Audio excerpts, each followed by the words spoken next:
Kitab Rut merupakan sebuah karya seni teologis yang cemerlang yang mengundang kita untuk merenungkan pertanyaan mengenai keterlibatan Tuhan dalam suka duka kehidupan keseharian kita. Ada 3 tokoh utama dalam kitab ini, yakni Naomi, seorang janda, Rut orang Moab, dan Boas, seorang petani Israel. Dan kisah mereka dituturkan dalam 4 bagian yang disusun dengan indah.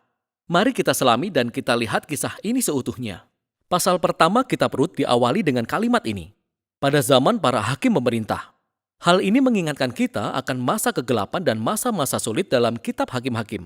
Dan di sini kita menjumpai sebuah keluarga Israel di daerah Bethlehem yang sedang berjuang untuk melalui masa kelaparan.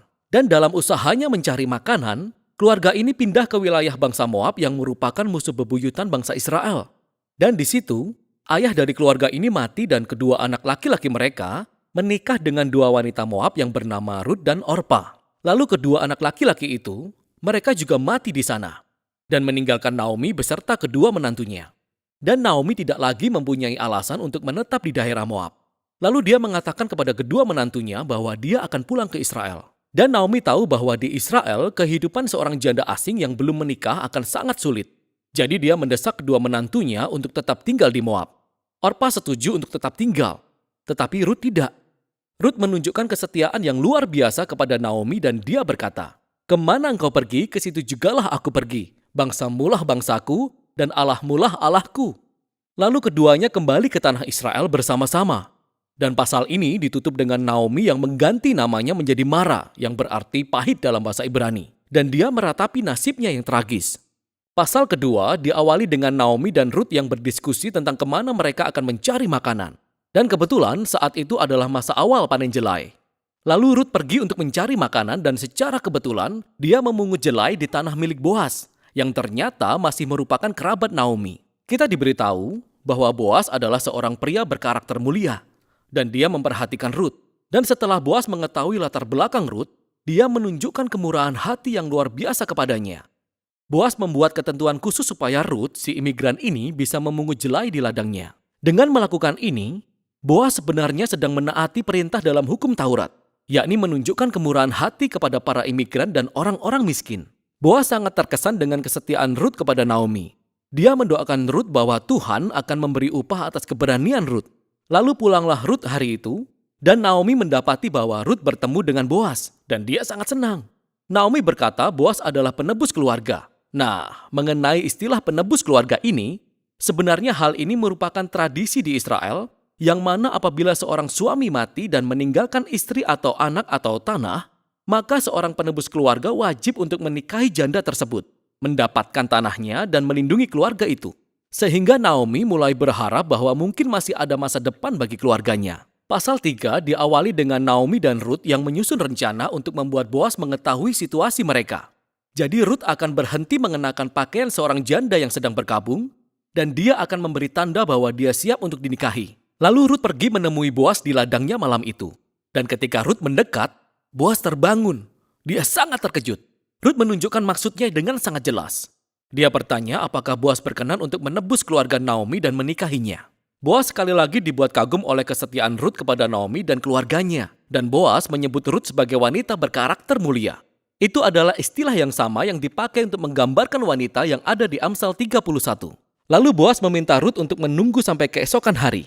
Dan dia akan menebus Rut dan Naomi secara resmi di hadapan para tua-tua kota.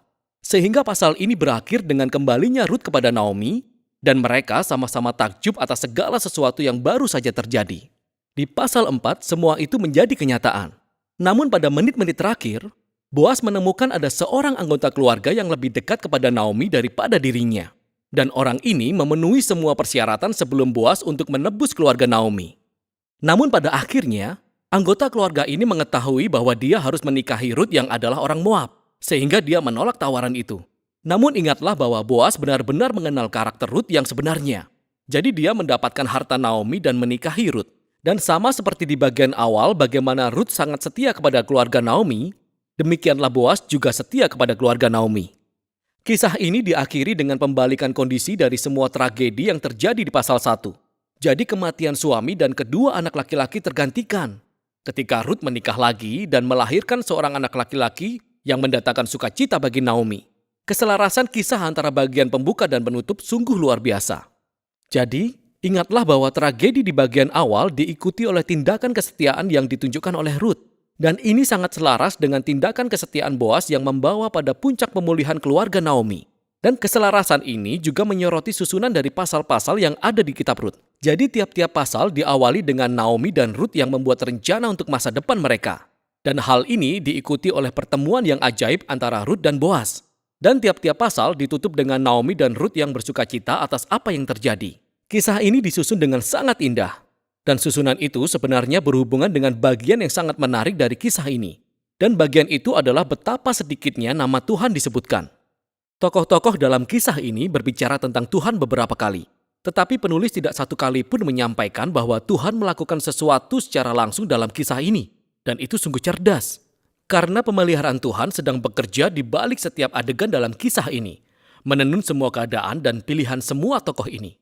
Jadi Naomi, semua tragedi yang dialaminya membuat dia berpikir bahwa Tuhan sedang menghukumnya. Namun sesungguhnya keseluruhan kisah ini adalah tentang rencana Tuhan untuk memulihkan dia dan keluarganya. Dan Tuhan melakukan itu melalui Ruth. Melalui keberanian dan kesetiaannya yang membawa kesembuhan bagi kehidupan Naomi. Namun tidak tanpa Boas. Seorang petani bijaksana yang murah hati dan setia. Jadi Tuhan memakai integritas Boas yang dipadukan dengan keberanian Ruth untuk menyelamatkan Naomi dan keluarganya. Kisah ini dengan luar biasa mengulas interaksi tujuan dan kehendak Allah dengan keputusan dan kehendak manusia. Tuhan merangkai kesetiaan dan ketaatan umatnya untuk mewujudkan tujuan-tujuan penebusannya di dunia. Dan itu membawa kita pada bagian akhir dari kisah ini. Kitab Rut ditutup dengan silsilah yang menunjukkan bahwa anak Boas dan Ruth yang bernama Obed merupakan kakek dari Raja Daud yang daripadanya garis keturunan Sang Mesias berasal. Jadi tiba-tiba semua peristiwa yang nampak biasa-biasa saja ini ternyata terhubung dengan kisah hebat tentang penebusan Allah bagi seluruh dunia. Jadi kitab Rut mengajak kita untuk menyadari bahwa Tuhan turut bekerja dalam kehidupan sehari-hari kita. Bahkan di dalam hal yang tampak sepele. Dan itulah isi kitab Rut.